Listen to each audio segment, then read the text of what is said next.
Hello po mga katribya. Ito, dinilin po tayo ng ating pagpapatubig sa ating kalamansi. Kumusta na po kayong lahat mga ka-farmers? After po natin mapitas po ang ating kalamansi, kailangan po natin siyang pakainin uli.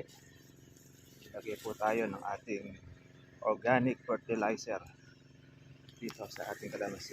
Tapos naman nun, nag-spray po tayo para doon sa ating insekto.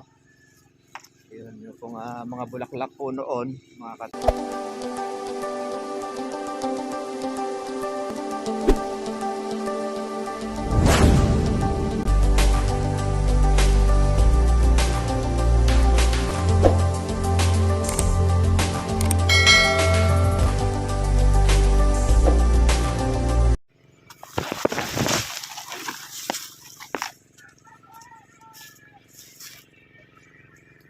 Hello po mga katribya. Ito, dinilin po tayo ng ating pagpapatubig sa ating kalamansi. Kumusta na po kayong lahat mga ka-farmers? After po natin mapitas po ang ating kalamansi, kailangan po natin siyang pakainin uli. Ilagay po tayo ng ating organic fertilizer dito sa ating kalamansi. Tapos naman nun, nag-spray po tayo para doon sa ating insekto. Yun yung pong mga bulaklak po noon, mga katribya, ay buko na siya ngayon na maliliit. Silalaki na po siya ng munggo, mga farmers.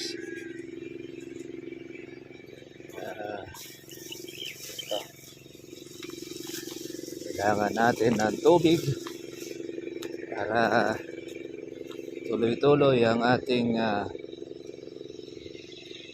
pag-harvest. Dahil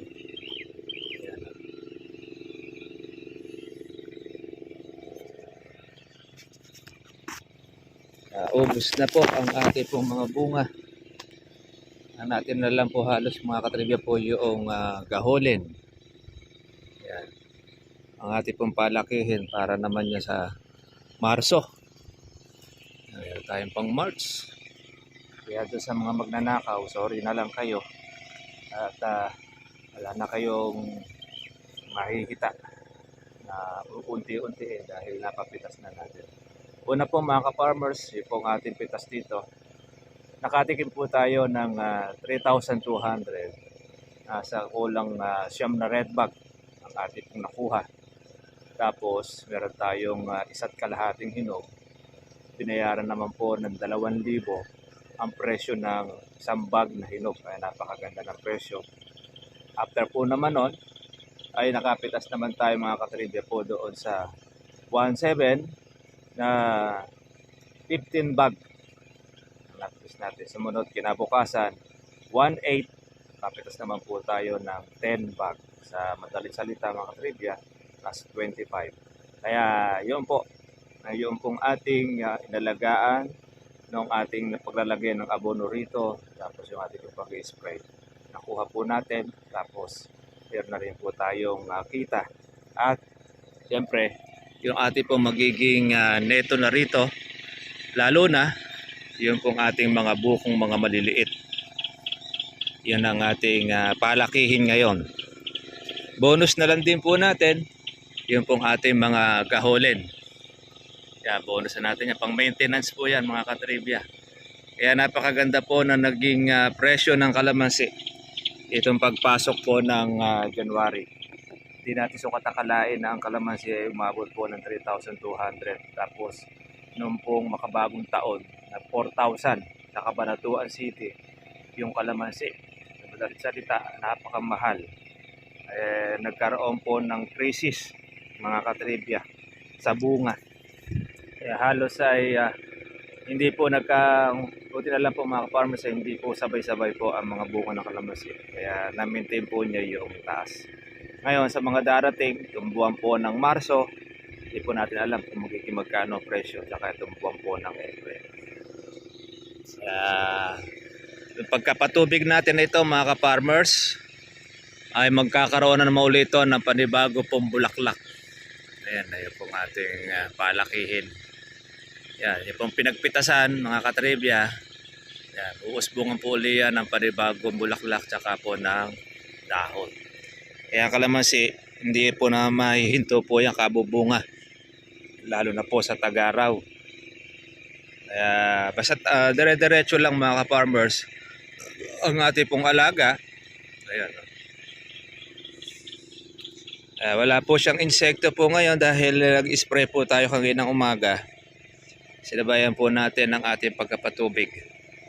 Halos sa tatapos po tayo mga katribya po sa ating pong tubigin ang kulang 3 araw.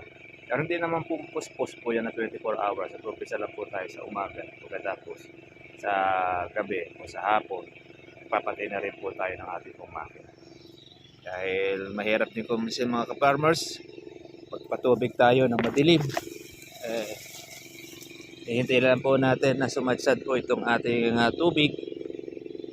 At maya rin po ay papatay na rin po natin siya ang ating makina. Ayan, no? May mga balot pa yung ating mga bulaklak na mga buko na siya. Mga 1 buwan pa mga ka-farmers, makikita na rin po natin yan kung siya ba ay buo or sira. Ganyan po ang kalamansi. Ayan, pero ngayon nakabalot pa rin po siya. Mabilis ngayon mga farmers kung lumaki yan dahil pag natubigan tapos meron pa tayo pataba. O yun, insekto po na yun, nalilipad-lipad po sa gabi. Kaya kung hindi po natin mga farmers po yan na-spray yan, ako sisirain po ang bunga ng ating kalamansi. Hindi pa po umaarangkada po ang dakurak. Yan, nakadami. Yan, namuti sa bulaklak ito mga katribya. Kaya lang din naman po lahat yan ay mga tutuloy. Dahil meron rin po mga farmers po dyan ng mga nasira na mga bulaklak. Yan. Update po tayo mga farmers. Ang ating pong kalamansi ay nanatili po sa 1.8 ang kuhanan po dito. Maaari po sa Kabanatuan, pero kumukuha po ng 2,000, 1,900, depende po yan sa dating ng kalamansi at pati na rin po doon sa kanya po klase. Kung maganda, good na good ang kalamansi natin, pwede mong iangat po yan sa 2,000. Kaya lang doon po kasi sa Kabanatuan, sa public market po ng sangitan, nahirap rin po kumisa mga ka-farmers po dyan kung wala kang kausap. Dahil napakalikot po ng presyo dyan. Ngayon, 2,000. Pag maraming dumating, magiging 1.8, magiging 1.7. Kaya swerte mo, pagka walang dumating, so pwede pa umangat ang kalamansi. Kumbaga, sa palaran ka. Kasi yan po ang pinakakapagsakap ng kalamansi natin sa Nueva Ecija. Yan pong sangitan public market. Although dyan din po tayo kumisang, nagmamonitor po ng ating pong presyo para naman hindi po tayo nagugulangan po ng mga ahente, pati na rin po noong mga kumukuha ng kalamansi po sa atin. Ayan po mga katribya, mga ka-farmers, ito. At tayo ay tuloy pa rin ang tubig. Yan, after po natin napatubig ay mag-i-spray naman po tayo ng ating herbicide. Yan, gabi na po. Kaya hindi na po tayo mauunahan ng ating pong mga kawatan. Inunahan na po natin siya. Palaki na lang po natin itong ating mga bukong mga maliliit na gamunggo. So, meron po tayo pang mga bulaklak. So mga farmers, kita-kita lang po tayo po bukas. God bless po sa inyong lahat. Shoutout po natin ang ating mga kapiban na nanonood po sa mga iba't ibang bansa. At pati na rin po yung ating mga ka-farmers po sa iba't ibang lugar. God bless po sa inyo lahat mga ka-farmers at kita-kita na lang po tayo susunod po nating vlog. God bless po sa inyo mga kapatid. Salamat.